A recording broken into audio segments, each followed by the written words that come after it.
ईश्वर या धन, आप क्या चाहते हैं? एक बार एक नगर के राजा के यहाँ पुत्र पैदा हुआ।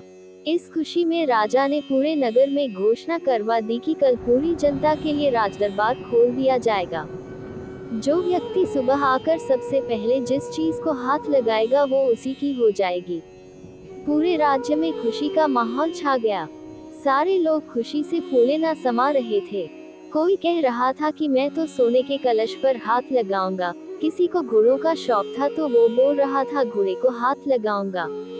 इसी तरह सारे लोग रात भर यही सोचते रहे कि सुबह वो किस किस चीज को सबसे पहले हाथ लगाएंगे। सुबह जैसे ही दरबार खुला सारे लोगों का राजा ने राज दरबार में स्वागत किया। जैसे ही सबको अंदर आने का आमंत्रण दिया सभी लोग राजमहल में रखी कीमती चीजों पर झपट पड़े। सबके मन में डर था कि कोई दूसरा पहले आके उनकी पसंदीदा चीजों को हाथ न लगा दे। कुछ ही देर में दरबार का माहौल बड़ा अजीब हो गया। सारे लोग इधर उधर दौड़ रहे थे।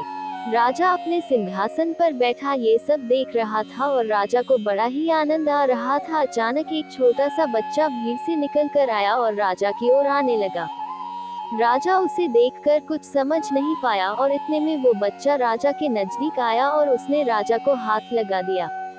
अब राजा उसका हो चुका था तो इस तरह राजा की हर चीज उसकी हो गई। दोस्तों, इसी तरह जैसे राजा ने जनता को मौका दिया वैसे ही हमारा ईश्वर हमें रोजाना मौका देता है कुछ पाने का। लेकिन हम नादान हैं और ईश्वर की बनाई हुई चीजों को पाने में अपनी पूरी शक्ति लगा देते हैं। किसी को गाड़ी चाहिए तो किसी को बंगला, किसी को पैसा तो किसी को शान शौकत। रोज भगवान से प्रार्थना में भी भगवान की ही चीजें मांगते हैं। जो लोग सत्य को जान लेते हैं वो भगवान की चीजें नहीं बल्कि भगवान को ही प्राप्त करने की कोशिश करते हैं। भगवान को पा लिया तो उस मालिक की हर चीज आपकी ही हो जाएगी। तो फिर क्यों मूर्खों की तरह दिन रात उसकी बनाई चीजों को पाने में अपना कीमती समय गंवाते हो? उस ईश्वर की स्तुति करो, उसे पाने की कोशिश करो, फिर उसकी हर चीज आपकी हो जाएगी। मेरे वीडियो को लाइक कीजिए, ज्यादा से ज्यादा शेयर कीजिए। मेरे चैनल परफेक्ट कहानियों को जरूर सब्सक्राइब कीजिए और बेल आइकॉन को दबाइए ताकि मेरी नई वीडियो की नोटिफिकेशन आप तक पहुंचे। आपका धन्यवाद।